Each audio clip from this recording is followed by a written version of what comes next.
En Acción Elevadores e Hidrogrúas estamos orgullosos de ser sanfrancisqueños. Orgullosos por facilitar los trabajos en altura y el manejo de carga con eficiencia y seguridad. De generar trabajo de calidad con tecnología 4.0 y de exportar nuestro trabajo a más de 20 países. Orgullosos de trabajar con los emprendedores, las instituciones y los clubes locales. Estamos orgullosos de cumplir nuestra misión de crecer y hacer crecer, apuntando cada vez más alto desde nuestra ciudad. Acción. Elevadores e Hidrogrúas.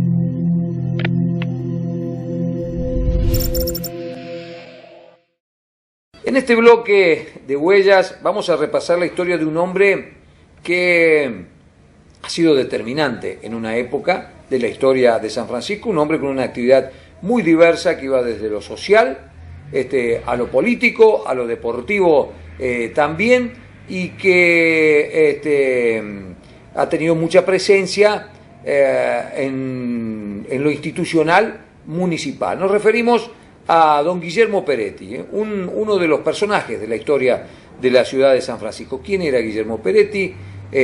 ¿Cuáles fueron sus principales actividades? Es de lo que nos va a hablar hoy Arturo en esta edición de Huellas. Arturo, Guillermo Peretti, en lo personal tengo alguna referencia que tiene que ver con su presencia política, con su característica de intendente, pero fue un hombre que trascendió mucho más allá de eso, ¿no? Claro. Guillermo Peretti había nacido en Plaza Luxardo, bien, en el hogar de una familia de agricultores de la zona, allá en el año 1913. O sea que hoy... Los Peretti son familias fundadoras entonces de toda esta zona. En la región, en la región. Sí, son de familias que han estado en distintas colonias incluso, ¿no? Con el apellido Peretti. Y él nace en Plaza Luxardo en el año 1913, y viene a San Francisco a los 10 años, acá, cuando la familia decide radicarse acá ya en la ciudad de San Francisco. Estamos hablando de un San Francisco del año 1923. Apenas ciudad, 1915 había sido nombrada ciudad. Y él viene, ¿no es cierto?, y llega acá también y completa sus estudios. En 2 años, Guillermo Peretti hizo toda su escuela primaria, hizo en un instituto privado, que era claro, el Instituto Hispano-Argentino. Sí, señor, todavía, esto lo hemos charlado cuando hablamos de educación, y Arturo nos contaba las escuelas. Había alguna escuela pública en la Iturraspe y para el año 23 estaba la Iturraspe, la normal, la Mitre. Claro, y el resto eran escuelas privadas. Y en muchas de esas escuelas privadas se enseñaba el castellano porque hablaba mucho el piamontés. Piamontés también, claro. O sea que en estas escuelas, como bien decís vos, teníamos nomás la normal como secundaria y ya tenía también primaria, la escuela Iturraspe, la escuela Sarmiento del año 17 y la escuela Mitre del año 19. Claro. 19 que se instala en el sitio donde está ahora, pero era del año 15 en realidad también. Termina la primaria, que no era poco para la época. Claro, termina la primaria, hace toda la primaria en ese instituto privado en 2 años. Él, al terminar los estudios de la escuela primaria, comienza a desarrollar algunas actividades laborales con su familia. Y ya el papá era del Partido Radical, era un irigoyenista. Bien. Entonces él se vincula desde la infancia con el Partido Radical. Sí, y empieza a militar dentro de la juventud, con el paso del tiempo. Y bueno, va teniendo esas actividades. Ya siendo joven, él continúa con esto y comienza también a trabajar en la municipalidad, en la época de Villafañe. Él era un gran admirador de Sabino. Él elogiaba mucho Guillermo Peretti a Eugenio Sabino, que tuvo una intendencia muy corta del año 40 al 43, interrumpida por el golpe de Estado del año 43, claro, y donde tampoco pudo hacer mucho Sabino, porque la municipalidad estaba en una crisis bastante grande por juicios que venían de administraciones anteriores, de la época de Trigueros de Godoy. Muchos dicen, bueno, digamos, se ve un poco opacado Sabino por la intendencia anterior, la de Villafani, La de Villafani, que también era radical. Que también es radical y luce mucho, pero también están los que dicen que Sabino vino a pagar un poco las cuentas. También, claro, pero no solamente de obras de Villafani, sino también de juicios anteriores que ya no podían ni ser recurridos, porque ya se habían recurrido a todas las instancias judiciales. Y Guillermo, entonces, y Peretti elogia mucho el manejo que Sabino tuvo de la intendencia en ese periodo, y él toma conceptos y consejos de ese momento cuando a él le toca ser intendente y comisionado. Vuelvo un minuto antes. Entonces, Guillermo Peretti fue empleado municipal. Claro, él fue empleado de la municipalidad y en su calidad de empleado municipal es fundador de lo que ahora es el Sindicato Unión de Empleados y Obreros Municipales. Él es el fundador, claro, y primer secretario general. Ah, pero mira qué dato. Y no solamente esto, sino era una persona de llevar muy adelante todo el tema de las comisiones y de organizar. Porque esto es todo tema, ser un organizador de un sindicato en los años 40, anterior, entonces, anterior al peronismo, que el peronismo sí, digamos, facilitó todo esto. Cuando llega el peronismo, Peretti ya había fundado también la Federación de Gremios Municipales en Córdoba. O sea, en la provincia fue un referente sindical provincial. Y en un momento fue referente nacional de los municipales, y él no acepta tenía el apoyo del interior del país, sí, para ser el presidente de la Federación de los Municipales Nacionales, y él no acepta porque había como una condición, según él mismo lo hizo saber en un libro de memorias de él, como que él tenía que hacerse peronista para hacer eso. Claro, y él porque no. Perón no iba a aceptar tener un secretario general tan importante, que era como el segundo o tercer gremio nacional, el de los municipales. Que no respondiera al peronismo. Que no respondía al peronismo, y él era radical. Dice, yo antes de claudicar al radicalismo, claudico a la Secretaría General de los municipales argentinos. ¿Y qué pasó con él como empleado? Él vuelve, cuando él vuelve, después se lo saca de la municipalidad, lo saca cesante. ¿Qué pasó él como empleado, exacto, con los gobiernos peronistas municipales? No, quedó cesante. Claro, quedó cesante. Lo echaron. Sí, fíjate vos qué figura, que él posiblemente, aceptando aquello... hubiera resuelto el tema acá. Y resolvía el tema acá, ¿no es cierto? Y quedaba, ¿no es cierto?, en un puesto muy expectante, porque incluso hasta le ofrecían ser diputado nacional por el peronismo. Pero él no aceptó nada de eso, porque él era radical. Él era radical, se consideraba a sí mismo radical. Sí, y en el 58 se ve en la obligación de decidir. Antes de eso todavía, él vuelve, ¿no es cierto?, es cesanteado en la municipalidad. Obviamente él tenía otros recursos también de vida, porque no vivía solamente de esta cuestión municipal, sino que tenía una empresa. Después incluso estuvo una empresa fabricante de mosaicos acá en San Francisco, muy conocida, que hubo en la ciudad durante muchísimos años. Y en el año 51 él es elegido concejal. Por el radicalismo. Por el radicalismo. Él es elegido concejal por el radicalismo. La primera elección municipal, que es la que gana aquí Miguel Visconti. Él es el presidente del bloque de los radicales, donde incluso en ese grupo de radicales, como las mujeres podían votar y ser elegidas, claro, desde el radicalismo de San Francisco pone las dos primeras mujeres concejales de San Francisco. De la ciudad, de la historia de la ciudad. Claro, la doctora Sivanik de Tortone y Fantone de Medina, que son las primeras mujeres concejales en San Francisco, que son radicales. Bien. Ahora, y él era el presidente del bloque, con una lucha tenaz contra, y el cuarto concejal radical era José Marchetto. Una lucha tenaz contra el oficialismo, en razón de que nunca le aceptaron ningún proyecto de Peretti o del radicalismo pasó de la presentación. Nunca, ninguno fue aprobado. Nunca fue aprobado ninguno. Ya viene de claro, lejos nunca esa fue cultura de ninguno. Siempre, ¿no es cierto?, le hicieron esto. Y en ese periodo es cuando ya se saca la estación ferroviaria del centro de la ciudad, y el justicialismo tenía un proyecto para hacer en el lugar un parque que se iba a llamar Eva Perón. Una especie, muy chico por supuesto, de ciudad infantil, tomando el modelo de La Plata. Que eso lo impulsaba la gente de la Juventud Peronista. Fue el proyecto que más se llevaba adelante. Peretti ya tenía la idea del centro cívico.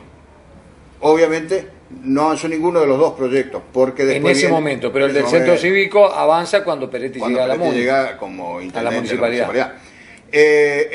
Las elecciones de 1954, 55, que es cuando se tiene que hacer el cambio, y es reelegido Visconti, otra vez Peretti va como candidato a concejal, pero en razón de que por el sistema electoral que había en aquel momento, donde los concejales entraban por sorteos, Peretti queda fuera del sorteo. En consecuencia, en ese periodo, 55, 58, no es concejal. Claro, no tiene cargo público. En el 58, en la división del radicalismo, él hace una opción por la UCRI. Claro, o sea, para el 58 el radicalismo llega dividido, Balbín con la Unión Cívica Radical del Pueblo y los intransigentes. Y los intransigentes de Frondizi. Peretti adhiere a Frondizi y gana la intendencia, y es intendente desde 1958 a 1962, claro, en que fue elegido nuevamente intendente. Pero esas elecciones se anularon. Sí, señor, se anularon por la prescripción por la proscripción del peronismo. Pero se anula toda la elección. Toda, sí. Pero como él había sido elegido... En realidad se anula porque en Buenos Aires ganó el peronismo con Framini. En la provincia de Buenos Aires y bueno, entonces se anula la elección. Se anula la elección, pero Peretti, que había sido reelegido intendente en San Francisco, queda como comisionado, claro, cubriendo el cargo hasta las elecciones del año 63, donde ahí gana la Unión Cívica Radical del Pueblo e ingresa Ferrero, claro, que era también José Aldo Ferrero, que hizo el gobierno hasta el 66, en que es desplazado por autor de la compra del Palacio Municipal. Autor de la compra del Palacio, Ferrero. Bien, esto es esa primera etapa de Peretti como político. Hay una segunda etapa que ya la abordamos ahí, pero para no irnos en el tiempo, digamos que en este mismo periodo, en el que él era secretario general de los municipales, después municipal cesante, empresario, que fue concejal, luego desde el año 51 al 55, en todo ese periodo también él fue fundador de la cooperadora de la Escuela del Trabajo. Sí, señor. Esa cooperadora tenía un nombre, se llamaba Hogar y Patria. La escuela era Escuela Emilio F. Olmo. Se llamó Escuela del Trabajo también Presidente Perón. Y él era presidente de la cooperadora, que se llamaba Hogar y Patria. Y Hogar y Patria es el nombre que luego toma la Escuela Profesional de Mujeres, que se crea durante el peronismo, que es origen del actual Bailón Sosa. ¿Ves que todo está entrelazado y con una fuerte presencia de don Guillermo Peretti? También en eso, y fue fundador también de la cooperadora de la actual Escuela José María Paz. De la Escuela General Paz es fundador también Peretti de la cooperadora, que en esa época le llamaban la Escuela de La Florida, claro, porque era el barrio donde estaba instalado. Y trabajó mucho también en la cooperadora de la Escuela Iturraspe, pero ahí no fue el fundador. Fue presidente también de la Liga Regional de Fútbol. Jugaba él mismo también al fútbol, fue fundador, hincha, digamos, muy fuertes de Independiente, del Club Atlético Independiente, de la Peña de los Diablos Rojos, que es fundador también de los Diablos Rojos en San Francisco, gran hincha de Independiente, claro, y también presidente del Club Unión Social. O sea, como vos ves, fue una persona de una vida social muy activísima. Claro. Con un protagonismo. Pero en distintos sectores. En distintos sectores. Unión Social no tenía nada que ver con el fútbol. No, y vos me decís la Escuela José María Paz, un barrio de la Florida, un barrio popular. Claro. Y me decís fútbol y me decís un deporte popular. Y en la Escuela popular. del Trabajo, ¿te das cuenta? O sea, y cuando se produce años después, cuando él ya derrocado, digamos, el gobierno constitucional de Ilia en el año 66, viene, ¿no es cierto?, un periodo de comisionados en San Francisco, en lo que está Antonio Lamberghini, Juan Lamberghini, y entonces viene que en un momento dado, cuando también se va Juan Lamberghini, es buscado para ser comisionado nuevamente Peretti. lo buscan a Peretti, y Peretti es el que impulsa después también el parque industrial. Claro, no. Con industriales. En el año 60, claro. En el 71. Él fue comisionado entonces desde el año 60 y... Del 70. Del 70 al 73. Él es el que le entrega al gobierno el 25 de mayo del 73 a Mariano Juan Planes. Mariano Juan Planes. Ahí termina su carrera política, por lo menos ejerciendo cargos destacados dentro de la ciudad. Ya era también una persona en ese momento de 60 años, ¿no es cierto?, que le quedó todavía bastante tiempo por delante, donde siguió desarrollando actividades. Fue un hombre de consulta, ¿no es cierto?, en lo político. Pero entre las obras que él desarrolla cuando es intendente primero, y comisionado luego, en distintos periodos tenemos mucha pavimentación sí. en San Francisco, la pavimentación de lo que es la avenida 9 de septiembre hasta el cementerio.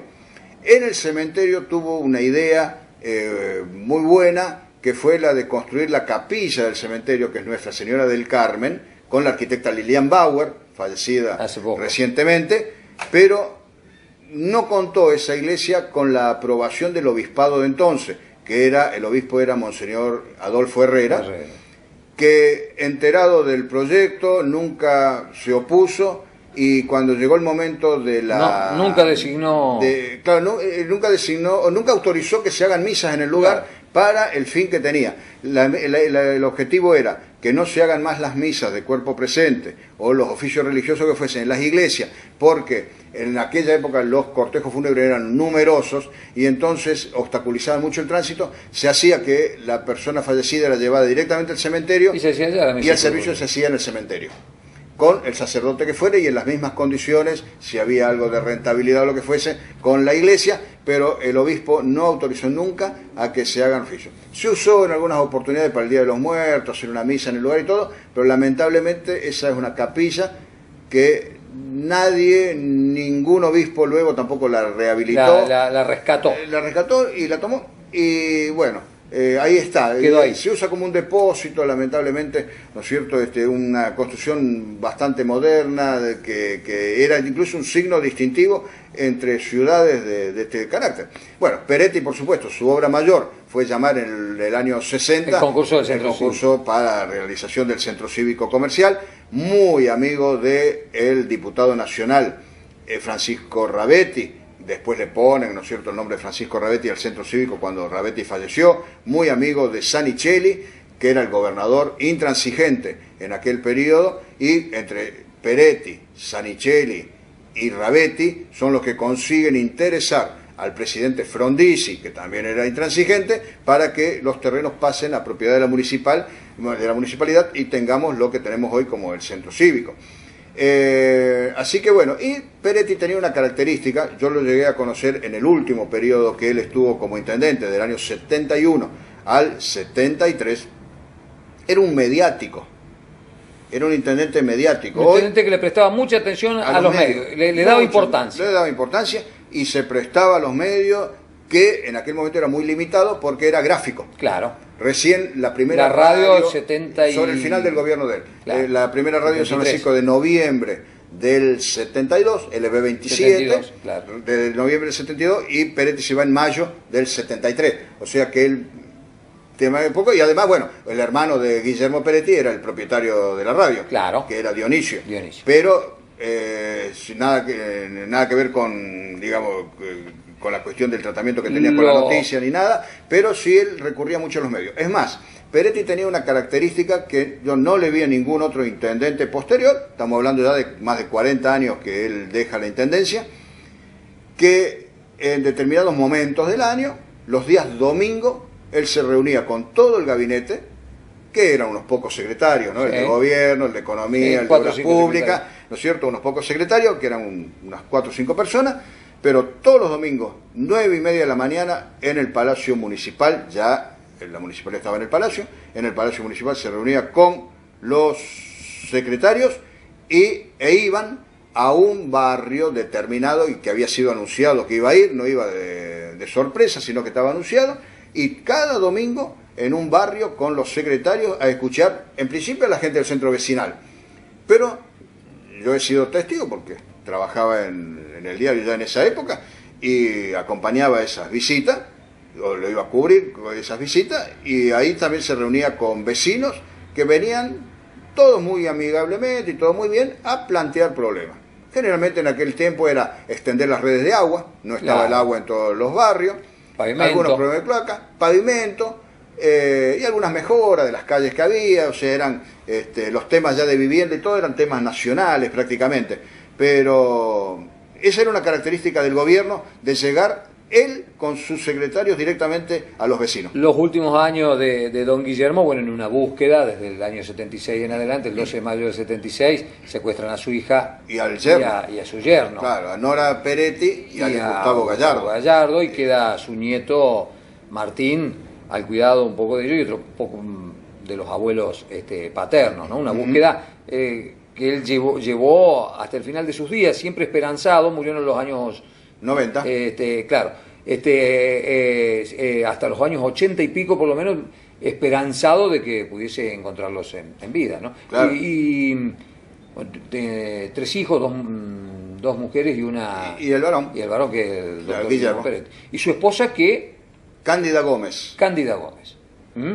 Que... Bueno, obviamente lo acompañó en toda esta trayectoria, que era súper intensa, ¿no es cierto? Así que bien una madre de familia de aquel momento, porque don Guillermo era una persona, digamos, absolutamente vinculada e inquieta, buscando, ¿no es cierto?, siempre qué hacer, y en todas cuestiones comunitarias, ¿no? Guillermo Peretti, un repaso de su historia, una historia, bueno, Arturo lo dijo, y dio todos los detalles, con una gran presencia social y política en el San Francisco de los años 30 hasta los años pasados, bien entrados los años 70.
En San Francisco, distintos espacios tienen los nombres de vecinos que en alguna oportunidad han trabajado en beneficio de la comunidad. Calles, plazas e instituciones tienen los nombres de personas que dieron lo mejor de ellos para aportar a la sociedad sanfrancisqueña desde fines del siglo XIX y hasta tiempos recientes. Leemos textos en libros, distintas publicaciones con referencias a personajes locales. Caminamos por la ciudad o llegamos a instituciones y observamos carteles que nos indican nombres que no siempre nos resultan conocidos. Nos interesamos en ellos y surge indefectiblemente la pregunta: ¿quién fue?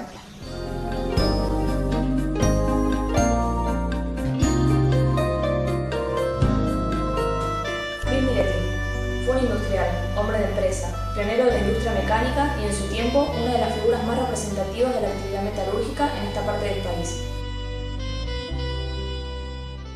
Fue fundador de la firma Miretti Compañía Sociedad Anónima, dedicada a la fabricación de máquinas e implementos agrícolas, que aún hoy mantiene su actividad fabril en la ciudad.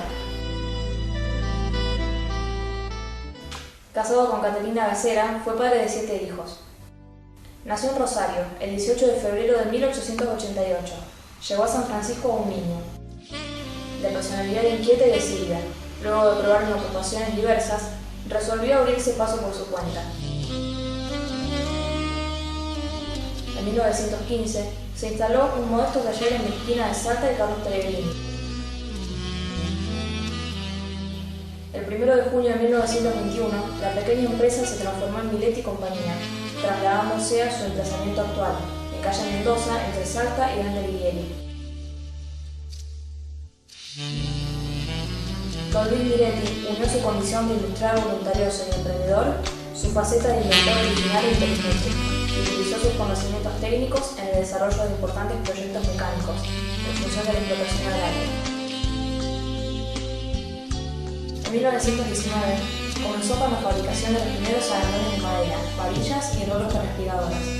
Durante muchos años continuó incorporando a su línea de producción nuevos y modernos elementos metalmecánicos, cepillos industriales, recolectores de cereales, máquinas seleccionadoras y clasificadoras, etc. En 1938, la empresa incorporó la fundición de metales y, paralelamente, construyó nuevos balcones y edificios para la administración. En 1944 se diseñó y fabricó el primer equipo ladrillero totalmente mecanizado. Al margen de la firma Miretti Compañía Sociedad Anónima, Don Luis Miretti instaló la fábrica de aceite Ardea y fue el impulsor de la instalación de la usina de San Francisco. También fue el iniciador de las fábricas de sillas Mañana. Fue además productor agropecuario e integró empresas inmobiliarias y de la construcción. En las afueras de la ciudad formó 2 viveros, cuyo diseño y cuidado puso de manifiesto su amor por la naturaleza. En 1928 ocupó una banca en el Consejo Deliberante. Falleció en la ciudad de Córdoba el 30 de agosto de 1954 a los 66 años de edad. El 28 de noviembre de 1987 fue inaugurada una plazoleta que lleva su nombre en calle Hermanos Casales.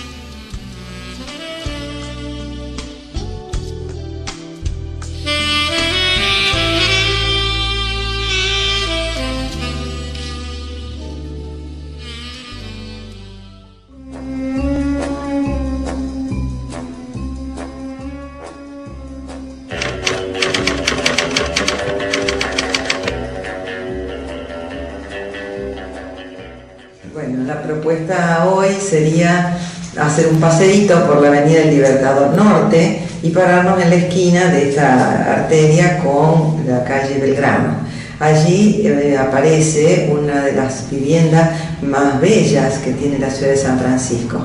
Es la casa conocida como Casa Bottiglieri, construida en el año 29 y responde a los lineamientos del pensamiento de la época.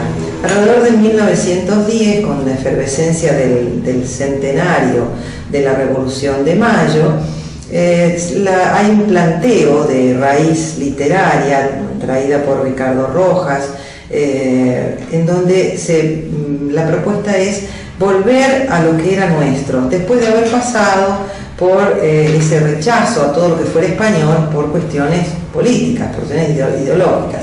Entonces, la idea es buscar las raíces para construir una verdadera realidad nacional. Y en arquitectura eso se da buscando las raíces en las antiguas construcciones coloniales de la época hispánica, de carácter barroco, con lo que se conoce estilísticamente con el nombre de barroco americano, esas características muy típicas de las casas encaladas, paredes blancas o de color ocre, con terminaciones de tejas coloniales, muy típico, inclusive tomando elementos de la tradición prehispánica americana. Es así que en nuestra ciudad aparecen estas construcciones Entre ellas, la casa botellera no es la única, pero entre ellas, entre las más importantes, está la iglesia Cristo Rey o el correo que está en la otra esquina de esta casa. Si la vemos con detenimiento, nos paramos en la esquina en diagonal, lo que vamos a ver es una composición muy fuerte, muy sólida, de tratamiento de fachadas. La fachada sobre la Avenida del Libertador está organizada en función de un fuerte remate que tiene en la parte superior de líneas mixtas, curvas contra curvas, que retrotraen a la idea del barroco americano, un movimiento muy dinámico, muy fuerte en cuanto a expresiones plásticas, con fuertes juegos de luces y sombras. Ese coronamiento está en eje con un balcón de la planta alta muy importante. El ingreso a la vivienda se da más hacia el costado de la medianera, con el vecino, con un ingreso ya jerarquizado, con un balcón de una riquísima reja colonial también en hierro. Por el costado, por la fachada que da sobre la calle Belgrano, aparece el ingreso al consultorio del médico que había hecho construir la casa, el doctor Bottiglieri, así como también los portales que dan al patio posterior. Las dos fachadas, digamos así, vistas en esquina, se encuentran enlazadas por un bellísimo balcón. Quizá lo más distintivo de esta casa es ese balcón de madera con la estructura también con ménsulas muy ricamente decoradas, la baranda de balaustres y las columnas salomónicas que sostienen una cubierta de tejas coloniales. Las rejas, el colorido de la casa, esos tonos ocres, que era el color más usado en el barroco en Córdoba, por ejemplo, corresponden a ese tipo de arquitectura neocolonial. Se conoce con el nombre de neocolonial porque busca la relación con la antigua situación con España. El balcón, por otro lado, trae reminiscencias limeñas, reminiscencias de la Lima antigua, la ciudad de los balcones de madera, que también hace que tengan algo que ver con lo americano. La idea de lo americano es lo que, de lo original americano, es lo que resulta de interés en esta casa. Es realmente un placer ver la composición, las texturas, las rejas coloniales, y los detalles decorativos que tiene la casa. Para eso necesitamos un poquito de tiempo para separarnos, verlos y aprender a valorar este patrimonio que es nuestro, que nos identifica y que de no conocerlo nunca vamos a poder tener.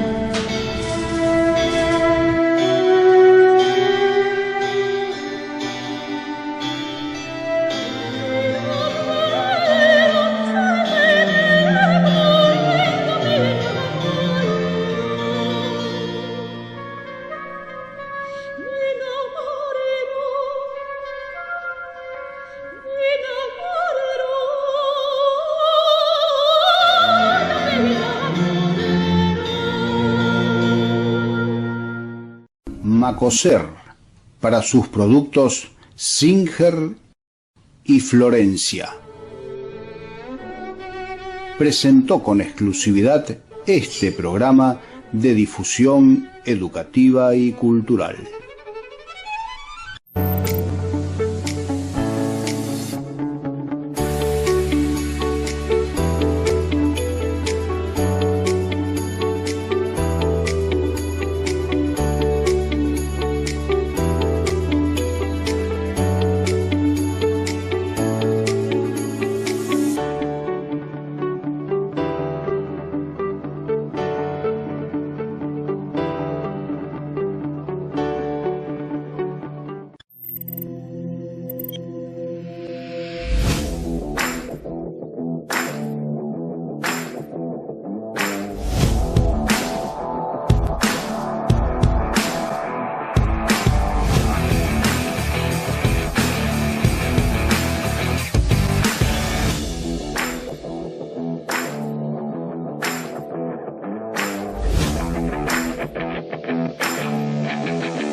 En Acción Elevadores e Hidrogrúas estamos orgullosos de ser sanfrancisqueños.